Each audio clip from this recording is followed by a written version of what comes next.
Bom, vou falar sobre as minhas leituras de janeiro. Eu comecei em janeiro fazendo um projeto, que é um projeto de ler 2 horas por dia, mas eu fiz isso com um livro só, no caso, né?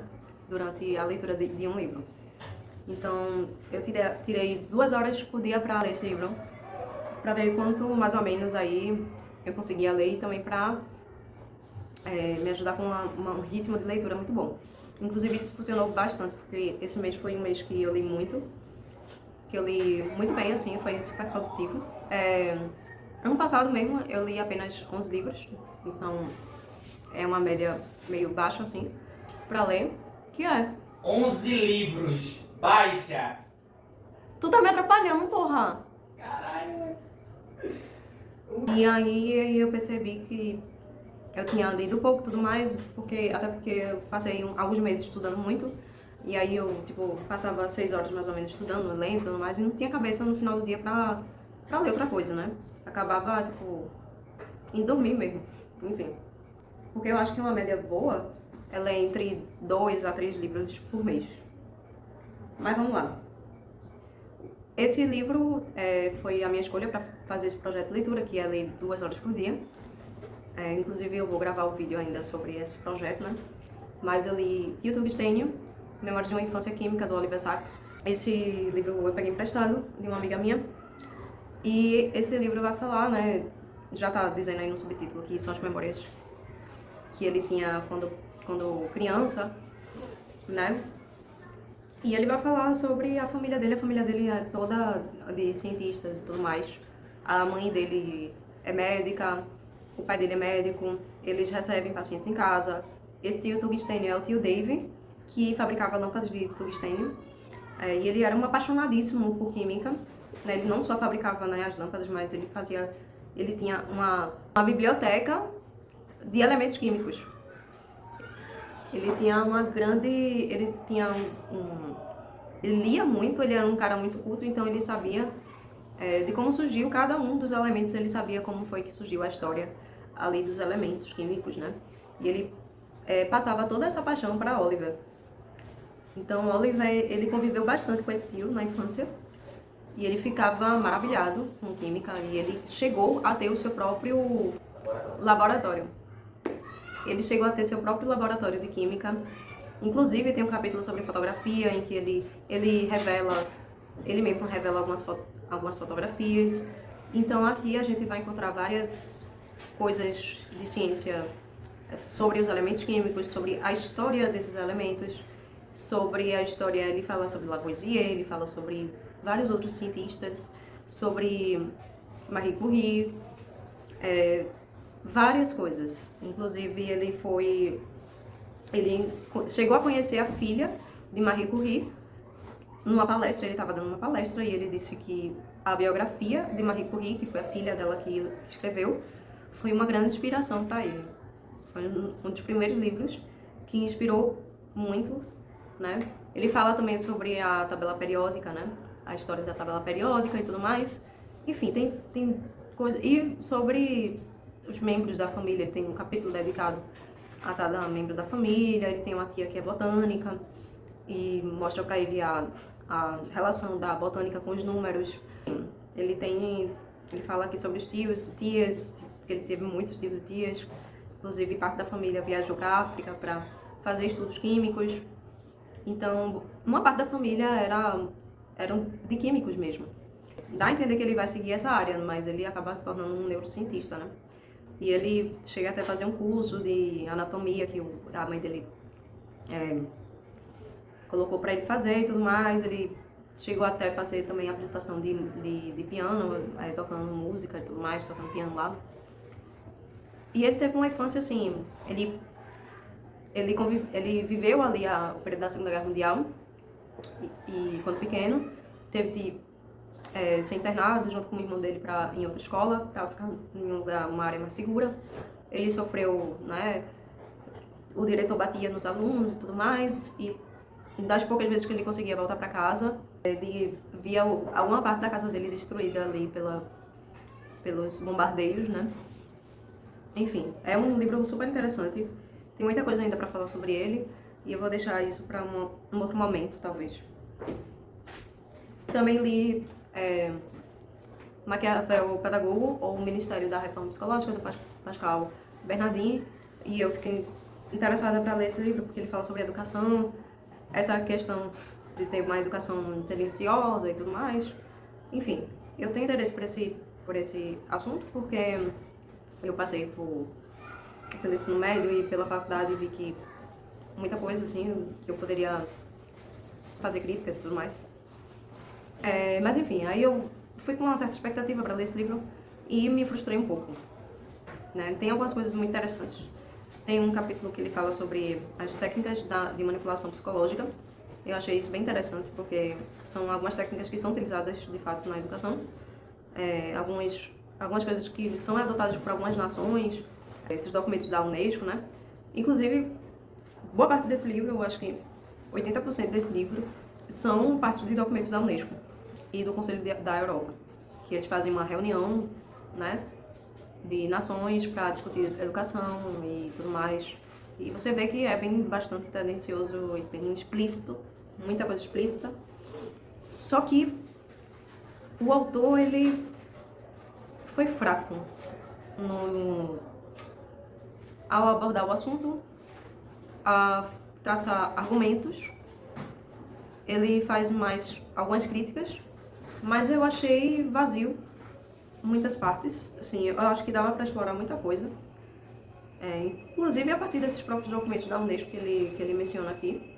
Mas falta bastante um argumento contra de uma forma um pouco mais construtiva. Faltou um embasamento maior. E eu acho que se ele tivesse escrito esse livro com alguns outros autores, ele poderia agregar um pouco mais, né, dos argumentos e tudo mais, pegar alguns argumentos que existem de outros autores, inclusive, entendeu? Para fazer um contra-argumento e traçar alguma coisa mais construtiva em relação a esse assunto. Ele fala sobre a nova ordem mundial, sobre a filosofia manipuladora e tudo mais. E a gente sabe que a educação realmente, em diversas nações, é bem manipuladora mesmo. Tem um tópico aqui que fala de Gramsci. Eu nem não sei como é que se pronuncia essa palavra mesmo. Mas no texto ele não fala sobre esse cara. Ele não fala sobre... Então, assim, o texto não condiz com o subtítulo que ele utiliza, com o tópico que ele utiliza ali. Então, faltou a conexão, assim, algumas conexões e tudo mais. Então, acho que faltou muita coisa nesse livro aqui. Eu entendo que ele estava dando um exemplo da França, que é onde ele se situa. Ele está dando um exemplo da educação na França, mas, assim, outras nações adotam também essas medidas aí de educação, esses vieses na educação, essas filosofias pedagógicas, enfim, dentro também de outros países, inclusive no Brasil. Tem várias coisas aqui que eu li, que eu fiz conexão com o Brasil. Essa questão de você não constranger os alunos, então o aluno tem que passar de ano, porque não pode constranger o aluno. Talvez eu fale sobre esse livro em outro momento, em outro vídeo, não sei. Não vou garantir nada. O terceiro livro que eu li foi Walden, do H.T. Thoreau. E Walden é um lago, ele vai morar nas margens do lago Walden. Tá fazendo amor? Quero. Então ele vai falar sobre a experiência dele, né, vivendo na natureza, falando sobre a solitude, né, enfim, ele gosta muito de estar sozinho, ele prefere ter uma vida solitária, ele prefere ficar só e ele recebe até algumas visitas e tudo mais. Ele fala sobre essas visitas aqui, ele fala muito sobre os animais que passam por lá também, né, aliás ele está na natureza, então tem muitas coisas, ele vai falar sobre muita coisa da natureza aqui, coisas bastante interessantes. Ele vai contar várias histórias também que acontecem. Ele vai falar sobre a construção de uma locomotiva, que ele vai criticar, né, uma ferrovia lá, enfim. Ele vai criticar, de certa forma, progresso, né, digamos assim. Né? Ele tem uma filosofia, assim, da vida simples, de quanto menos, melhor. No começo ele faz uma crítica bastante... Ele faz uma crítica à sociedade e tudo mais, às pessoas que fazem dívida, ele fala sobre isso. Inclusive, isso é bastante interessante nesse livro, porque ele vai fazer uma lista das coisas que ele gastou e ele faz uma tabela lá, né, uma planilha financeira, enfim, do que ele gasta. Ele compra semente e vai plantar e tudo mais, enfim. Ele vai criticar a sociedade bastante. E ele é um cara culto, ele vai falar sobre autores hindus, ele vai até colocar aqui alguns trechos de poesias e, enfim. É um livro que, para quem gosta de natureza, para quem gosta de uma vida simples e para quem gosta, para quem é introspectivo ou para quem é antissocial. Tá bom. E aí o último livro que eu li, o último mais ou menos, A Morte de Ivan Ilitch, do Leon Tolstói, que foi a minha amiga também que me emprestou esse livro, que vai falar justamente sobre a morte de Ivan Ilitch. Já começa com os colegas de trabalho recebendo a notícia de que ele faleceu, né? Eles recebem a notícia no jornal. E vai falar aí sobre a vida aí de Ivan Ilitch de uma forma muito sucinta. O autor é direto ao ponto, ele tem uma escrita bastante que flui bastante e ele não se demora nos acontecimentos. Ele é bem direto, mas não deixando de ter um pouco de críticas, né, em relação, por exemplo, ao funcionalismo público, e também sobre a hipocrisia, sobre a luxúria, digamos assim, essa questão de você viver pela sociedade, viver de aparências e tudo mais. Um exemplo disso é você ter um relacionamento baseado nisso também. Vixe Maria, isso foi aqui do lado, né? E essa relação dele com a morte, né? Com essa iminência aí. Cada vez mais ele vai ficando cada vez mais doente e mais reflexivo. E vai sofrer bastante, porque ele vai sentir muita dor. Cada vez ele vai sentir mais dor ainda. Vive uma vida bem solitária. Não tem uma relação muito boa nem com a filha dele, nem com a esposa dele, nem nada. E as pessoas meio estão nem aí pra ele. É um livro para refletir sobre a morte, sobre se vale a pena viver uma vida de aparência, se importando com a opinião alheia, ou se importa você se preocupar tanto com dinheiro e não viver sua vida, ou tipo, viver pelo seu trabalho e no final das contas você vai morrer sozinho, porque você não criou relações, né? E um livro que eu comecei a ler e não terminei ainda nesse mês, estou na metade, é The Man Who Disappeared, do Franz Kafka. Esse livro foi traduzido, né, para o inglês, porque foi escrito em alemão, e inclusive o protagonista é um alemão imigrante que vai para os Estados Unidos.